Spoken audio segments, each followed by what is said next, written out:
Peace, family. I had one of my um, subscribers give me a call. They was talking about how they was going about having a reparations panel for Black people. What was my thoughts and opinion on it? They said that it wasn't going to be done, I think, federally, so they're doing it by state.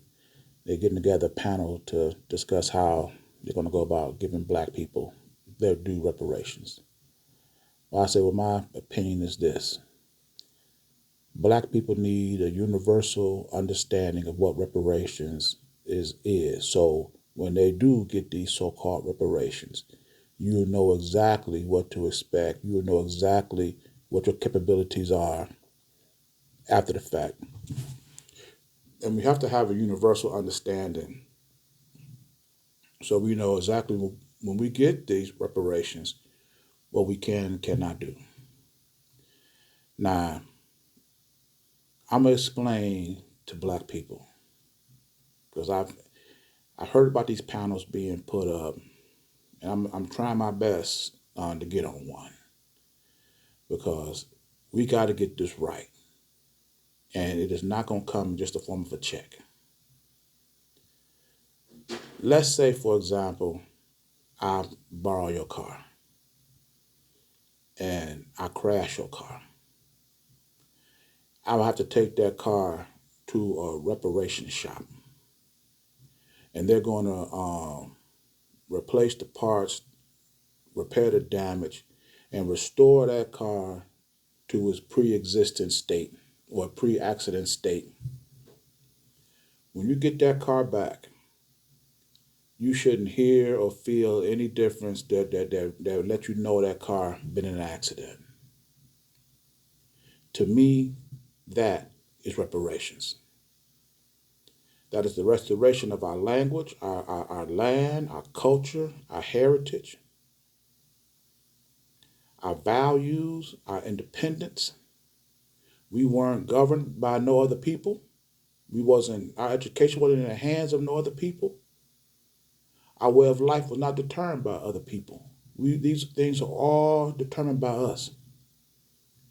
So we need a systemic way to restore Black people to their pre-slave existence. As if we need to go forward after our reparations, need to start the process for us to get to a point where we have no strings attached to us whatsoever by our oppressor. Now, let me go back to my car scenario. I borrow your car. I crash your car. If I take 10 years, 20 years, 30 years to admit my wrongdoing, I delay, I hold up, I push back, I sweep under the rug, my doing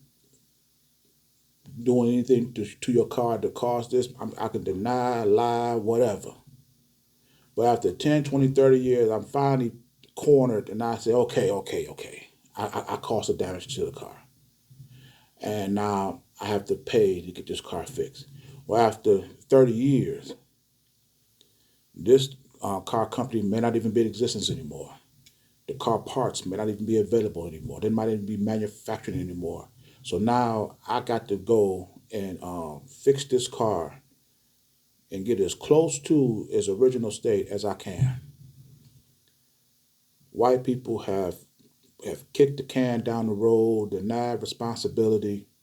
They even denied the existence of slavery, all to avoid giving Black people reparations. So I don't want to hear nothing about it was so long ago, nobody's alive now that took part in it, nobody alive now that was a slave. They're all dead and let's just move forward. No, we're not doing that.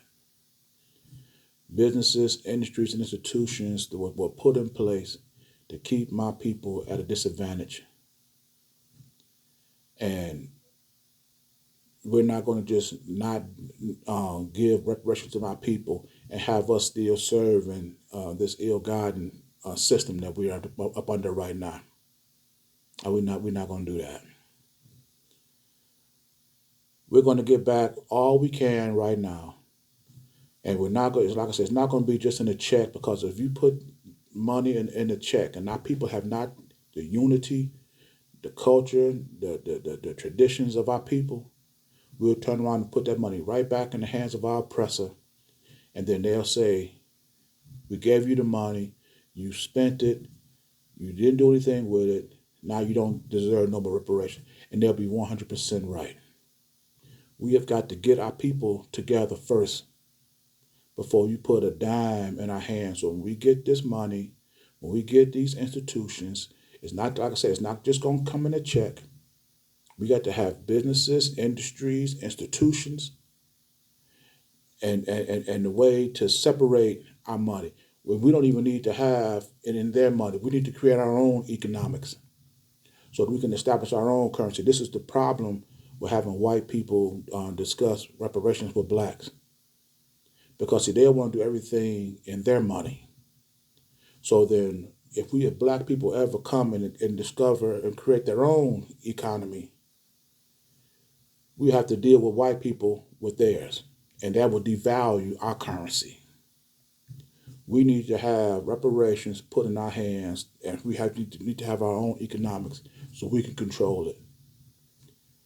We would have had this had these colonizers not come to our land, and if they're going to give us true reparations, this is what we need to have after we leave from them.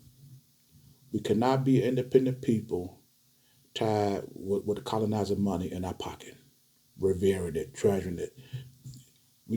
That's not reparations. So, like I say, reparations should be the complete restoration of our people as if slavery never happened. And if it happened 400, 500 years ago, we need to get as close to that state as we possibly can. I don't care if the car manufacturer's out of business, they don't make the car part no more. You do whatever you can do to make the mold, forge the steel, whatever, to put these people back as close as you can to their pre-slave existence. That is reparations. Yeah. I can't wait till the panel starts here in Detroit, because I'm trying my best to be all over that bad boy. So I'm gonna end this video here. And if you like this message, if you like this content, and if you like this pressure that I put on our oppressor, put a little pressure on that follow subscribe button, and I'll see you in my next video. Ashe.